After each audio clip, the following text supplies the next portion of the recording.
Shalom Bapak Ibu Saudara-saudari GCKI Nasional. Pada kesempatan pagi hari ini kita akan belajar bersama dari 1 Korintus pasal 3 dari ayat yang pertama hingga ayat yang ke-9.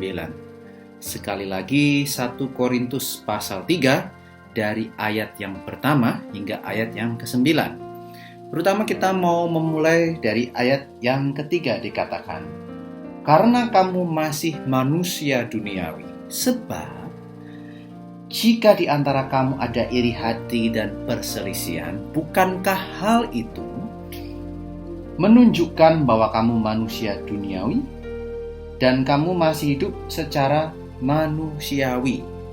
Bapak Ibu Saudara-saudari, yang menarik, Paulus di konteks pasal yang kedua bicara tentang hikmat roh, hikmat Allah, dan bukan hikmat-hikmat penguasa yang membedakan antara kekuasaan, kejayaan yang sangat kontras dengan hikmat rohani atau hikmat dari atas, hikmat Allah yang tidak sama dengan penguasa-penguasa dunia.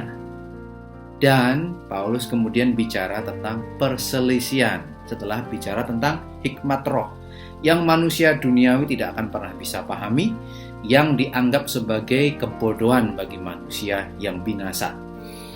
Kemudian Bapak Ibu Saudari, yang menarik, Paulus bicara tentang bagaimana orang-orang berselisih di jemaat Korintus tentang apakah aku golongan Apolos, apakah aku golongan Paulus.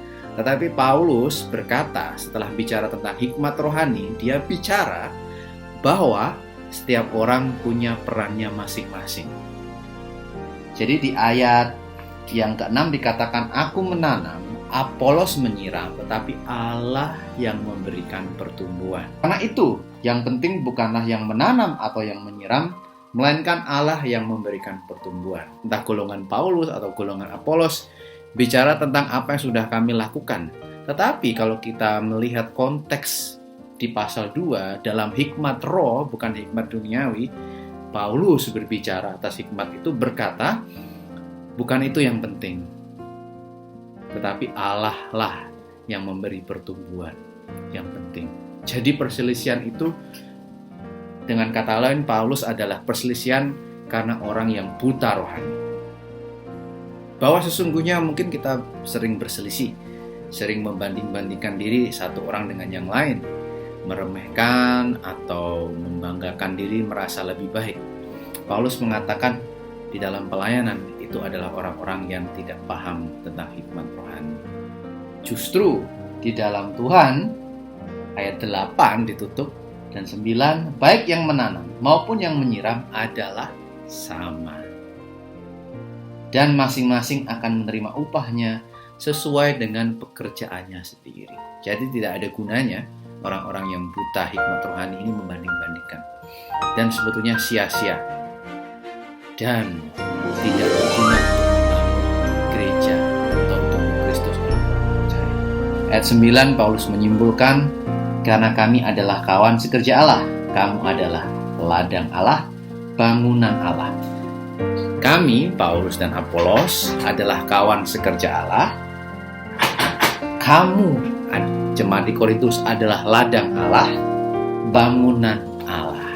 Jadi semuanya adalah dari Allah, bagi Allah, dan untuk kemuliaan Allah. Kalau orang mengaku memahami sesuatu yang berasal dari hikmat rohani, maka perselisihan membanding-bandingkan itu sebetulnya tidak perlu ada.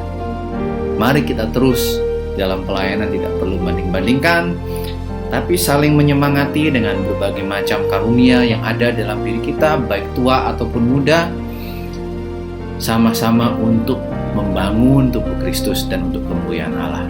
Jangan habiskan waktu untuk menjelekkan dan membanding-bandingkan diri. Ingat, firman Tuhan berkata, itu adalah hikmat penguasa dunia yang akan ditiadakan, yang akan dibinasakan. Tuhan Yesus memberkati. Haleluya. Amin.